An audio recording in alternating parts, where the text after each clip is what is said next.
महर्षि जी, आपका प्रश्न है कि इन्होंने हनुमान जी को अपना भाई माना, बचपन से माना था। फिर अभी बड़े होके किसी ने बताया स्त्री साधक हनुमान जी की भक्ति नहीं कर सकते, उनको स्पर्श बड़े छोटे से हनुमान जी को साथ लेके घूमते हैं। तो महाराज जी कौन? हाँ, देखो, ये सब अलग बातें हैं, व्यवहार की हैं। हनुमान जी के मैया थे ना, मैया थे ना, बस। ये केवल बात सिद्धि के लिए की जाती है कि जब हनुमान जी को शक्ति के रूप में उनको तो वहां फिर नियम कानून लगते हैं। अभी आप मान लो हनुमान जी मेरे लाला है, कोई रोक पाएगा क्या? मेरे लाला है, मेरा छोटा पुत्र है, मेरा भाई है, मेरे जो भाव देखो, हनुमान जी कोई और नहीं, प्रभु ही तो है ना। तो मुझे इन सब बातों में कि स्त्री को ये इससे, देखो भैया, स्त्री और पुरुष की पोशाक पहने हो आप, ना आप स्त्री हो ना आप पुरुष हो, सच्चाई से समझो। ना थे न रहोगे, बीच में पोशाक मिली है। सरकारी पोशाक नहीं बदलती, आपको ड्यूटी जाना है तो आपकी पोशाक ये है, आप हो भारत के, फौज में हो, लेकिन अलग अलग है। वायुयान, जल, नेवी, थल, आर्मी, अलग अलग पोशाक, पुलिस की अलग, सबकी अलग। पर है सब कौन? भारतीय ना है, हम सब कौन? भगवदंश हैं।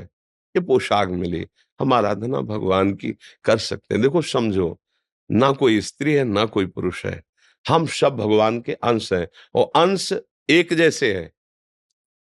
उसमें छोटा बड़ा गंदा पवित्र ये सब नहीं है, समान अंश है। भगवान सम है ना, तो उनका अंश भी सम।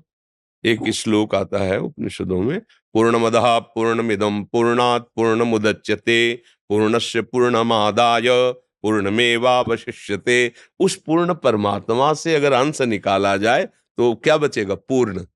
वो पूर्ण ही अंश होता है। तो हम सब परमात्मा अंश हैं। अगर हनुमान जी से ऐसी प्रीति है, प्रीति और सिद्धि में अंतर होता है, ध्यान रखना।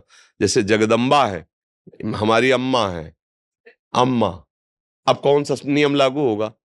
और आद्या शक्ति भगवती जगदम्बा, इनको वश में पुरखा पानी पा जाएंगे। नियम कानून से चलो, नहीं तो नष्ट हो जाओगे। समझ गए? अम्मा, तो अम्मा की गोद में बालक जैसे मलमूत्र, तो अम्मा कोई दंड देते हैं क्या? कुपुत्र जायत क्वचिदपि कुमाता न भवति।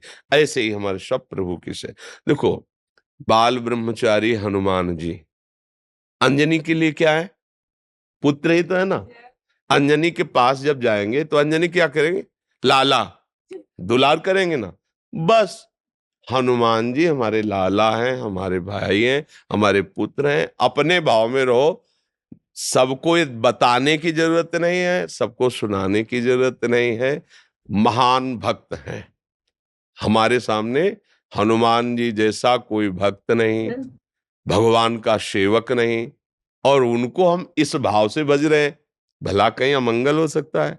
नहीं। नियम कानून लगते हैं पदवी पर, हम उनको से कोई चाह नहीं कर रहे कि आप हमारे अधीन हो, जो मैं बोलूं वो हो जाए। हनुमान जी की जैसे सिद्धियां ग्रहण करना, दैवी शक्तियों को अधीन करना, बोले दुर्गा देवी इनको सिद्ध है, कात्यायनी इनको सिद्ध है, वो एक अलग क्षेत्र हो गया और ये अलग क्षेत्र हो गया। अगर आप इस क्षेत्र में भाव से बज रही है तो कोई न स्त्री है न पुरुष है, भगवान का अंश है, और अपने लाडले को दुलार करना सबका अधिकार है।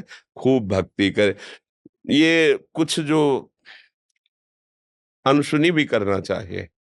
महाराज जी, गंगा में थी ना, मैं अक्षय तृतीया को पंचकोशी कर रही थी, तो पंचमी स्नान पे एक स्त्री ने बोल दिया ना कि छूते नहीं है, तो इन्होंने बाल रूप ले लिया। मैंने मार्गदर्शन यही आप करवाते देखो भाई, हम आपको ये नहीं कहते कि आप मंगलवार को बंधनवार लेकर हनुमान जी के मंदिर जाएं, वहां चढ़ाएं, हम नहीं कह रहे। हम ये नहीं कह रहे कि आप उन सिद्धियों की जैसे प्राप्ति की जाती है। हमारे लाला हैं, खवाओ पिलाओ दुलार करो। देखो अभी हनुमान जी राजी हो जाते हैं कि नहीं, इनको रामचरित्र अच्छा लगता है, भगवान की चर्चा सुनाओ, इनको सिया राम नाम कीर्तन सुनाओ, अपने भाव से मगन। हम कोई साधारण, सबकी सुनोगे तो पागल हो जाओगे। कोई तो कुछ कहेगा, कोई, तुम कंठी बांधे हो, सुहागवती होके कंठी बांधे हो, ये तो विधवा बांधती हैं किसी ऐसे माता बहन को। तुम तिलक लगाए हो, सुहागवती होके तिलक लगाए हो। अब क्या उत्तर उनको बताओ? कि असली सुहाग तो यही है, जो माताएं मंगलसूत्र नहीं जैसे धारण करती, ऐसे एक कंठी हमारे लिए हरि की प्रति मंगलसूत्र है, तिलक, ये जो ये सुहाग भरे हैं, हम हरि के हैं। अब ये बातें अध्यात्म और भाव की जगत में, जो व्यवहार में, वो नहीं समझेंगे, नहीं मानेंगे। हमें उनकी बात नहीं सुननी, हमें अपने भाव से। कर्माबाई जी रोज खिचड़ी 3 बजे बनाकर जगन्नाथ जी को अपने हाथ से पवाती। पहला काम था उठकर खिचड़ी बनाना और प्रभु को पवाना। एक दिन सुबह स्नान करने जा रही थी, सूर्योदय हो गया था, तो एक संत भगवान मिले। तो उनका, कर्माबाई सूर्योदय हो गया, तुम भगत हो, अब स्नान करने जा रहे हो, जल्दी जगा करो। तो उनका जग तो बहुत जल्दी गई थी, पर वो खिचड़ी बनाई, ठाकुर जी को भोग बनाया और पवाया, फिर स्नान कर। अरे कितना बड़ा अपराध कर रहे हो तुम, ठाकुर जी को बिना स्नान किए भोग बना, ये तो घोर अपराध है। अच्छा महाराज, पहले स्नान फिर तिलक फिर ऐसा जो नियम है। खिचड़ी बनाई, लगभग सुबह होने जा, बुलाया, ठाकुर जी आए, एक कौल पाया, उधर पर्दा हटने वाला था, अंतर्ध्यान होकर वहां पहुंच गए, खिचड़ी लगी थी मुख में। तो उनका, जय जय, अभी तो पर्दा खुला है, भोग तो पधरा नहीं आपके मुख में। तो उनका एक महात्मा ने ना, बड़ा नियम कानून वाला है, समझा दिया हमारी कर्माबाई को। अब वो स्नान आदि करने में विलंब करके, वो वैसे मैं रोज जाता था पाता, तो आज एक ही कौल पाया और भाग आया, आचमन भी नहीं कर पाए। तो तुम ऐसा है, उन माता जी को बता दो जाके कि जो जैसी भावना से चलता मैं वैसे ही मिलता हूँ। ये था माम प्रपद्यन्ते तास्तते हुआ। वो संत जी अपनी भावना से, नियम से चले, उनसे कह दो सुबह जैसे करती थी वैसे करके मुझे भोग लगाए। समझ रहे हो ना, अपने प्रभु हैं, अपने लाडले हैं, हमको इस जन्म में भगवत प्राप्ति करनी है। भक्त का चरण आश्रय लेकर भगवान का चरण आश्रय, ये दो ही प्रकार हैं जिनसे भगवान की प्राप्ति होती है। तो आप चाहे प्रभु मान लो, चाहे महान भक्त मान लो, चाहे उनको अपना पुत्र मान लो। जब भगवान को पुत्र माना तो देखो अखिल लोकों का पिता नंद भवन में घुटने के बल चल रहा है नहीं? अयोध्या नरेश